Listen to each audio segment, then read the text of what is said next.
ಸ್ನೇಹಿತರೆ, ನನ್ಗೆ ಬಹಳಷ್ಟು ಜನ ಪ್ರಶ್ನೆ ಕೇಳ್ತಾರೆ, ಯಾಕೆ ನೀನು ಈ ಕೆಲಸ ಎಲ್ಲ ಮಾಡ್ತಾ ಇದೀಯಾ, ಈ ಕೆಲಸ ನಿಂದಲ್ಲ, ಮಾಡೋರು ಮಾಡ್ತಾರೆ, ಸಂಬಳ ತಗೋತಾರೆ ಅಂತ.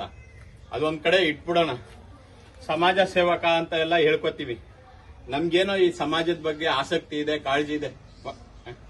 ಇಂಥ ಮಕ್ಕಳಿಗೆಲ್ಲ ಭವಿಷ್ಯ ರೂಪಿಸ್ಬೇಕು ಅಂದ್ರೆ ನಾವು ಚಿಂತನೆ ಮಾಡ್ತಕ್ಕಂಥ ವ್ಯಕ್ತಿಗೆ ಮುಂದೆ ಏನಾಗುತ್ತೆ ಭವಿಷ್ಯದಲ್ಲಿ ಅನ್ನೋ ಚಿತ್ರಣ ಗೋಚರಿಸುತ್ತೆ. ಪ್ರಯತ್ನ ಪಡ್ದೇನೆ ನಾವು ಸುಮ್ನೆ ನೋಡಿ ತಪ್ಪು ತಪ್ಪು ಅಂತ ಹೇಳ್ತಾ ಇದ್ರೆ ಆಗುತ್ತಾ? ಸರಿ ಆಗುತ್ತಾ ಇವ್ರೆ? ಆಗುತ್ತಾ? ಬಾಯಿಂದ ಹೇಳಿ, ಆಗುತ್ತಾ? ಇಲ್ಲ. ಪ್ರಯತ್ನ ಪಟ್ಟಿದ್ದೀನಿ, ಸಂಬಂಧಪಟ್ಟವ್ರಿಗೂ ತಿಳಿಸಿದ್ದೀನಿ.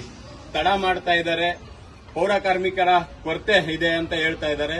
ತಗೊಳ್ಳಿ, ಕೆಲ್ಸಕ್ಕೆ ತಗೊಳ್ಳಿ. ಯಾರು ಗೈರಾಗಿದ್ದಾರೆ, ಯಾರು ಸತ್ತಿದ್ದಾರೆ, ಅವರ ಬದಲಿಗೆ ತಗೊಳ್ಳಿ. ಹೆಚ್ಚುವರಿ ಕಾರ್ಮಿಕರನ್ನ ತಗೊಳ್ಳಿ. ವ್ಯವಸ್ಥೆಯಲ್ಲಿ ಸ್ವಚ್ಛತೆ ಸುಧಾರಣೆ ತರೋಕೆ ಪ್ರಯತ್ನ ಪಡಿ. ಪರಿಣಾಮಕಾರಿಯಾಗಿ ಆಡಳಿತ ನೀಡಿ, ಪರಿವರ್ತನೆ ತನ್ನಿ. ಇವ್ರಿಗೆ ಮನವರಿಕೆ ಮಾಡಿ, ದಂಡ ಹಾಕಿ. ನೋಡಿ ನೋಡಿ ವಾತಾವರಣ ನೋಡಿ. ಆರೋಗ್ಯ ಕೆಟ್ಟ ಮೇಲೆ, ಏನಾದ್ರೂ ಅನಾಹುತ ಆದ್ಮೇಲೆ ಲಬ ಲಬ ಲಬ ಅಂತ ಬಾಯಿ ಬಡ್ಕೊಂಡ್ರೆ ಪರಿಹಾರ ಸಿಗಲ್ಲ ನಮ್ಗೇನೋ. ಇಲ್ಲಿ ನೋಡಿ, ಬನ್ನಿ.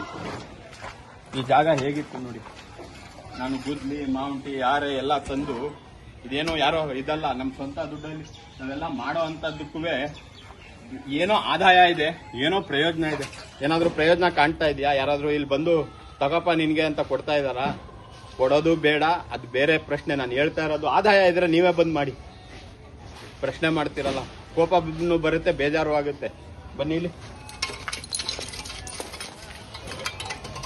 ಈ ಕಡೆ ಬನ್ನಿ. ಅಲ್ಲೆಲ್ಲ ಕಸ ತಪ್ಪಿಸಿದೆ. ಮತ್ತೆ ನೋಡಿ, ಅಲ್ಲಿ ಹೇಳ್ತಾ ಇದ್ದೀನಿ, ಬಡ್ಕೋತಾ ಇದ್ದೀನಿ, ಸಿಸಿ ಕ್ಯಾಮ್ರಾಗಳನ್ನ ಅಳವಡಿಸಿ ಕಸ ತಪ್ಪಿಸಕ್ಕೆ ವಿಧಾನಗಳನ್ನ ಅನುಸರಿಸಿ ಅಂತ. ತಲೆನೇ ಹಾಕಲ್ಲ. ಈ ಕಡೆ ಇರೋರು ಮನುಷ್ಯರೇ ಅಲ್ಲ ಅನ್ನೋ ತರ ಪರಿಗಣಿಸ್ತವ್ರೆ ಅನ್ಸುತ್ತೆ.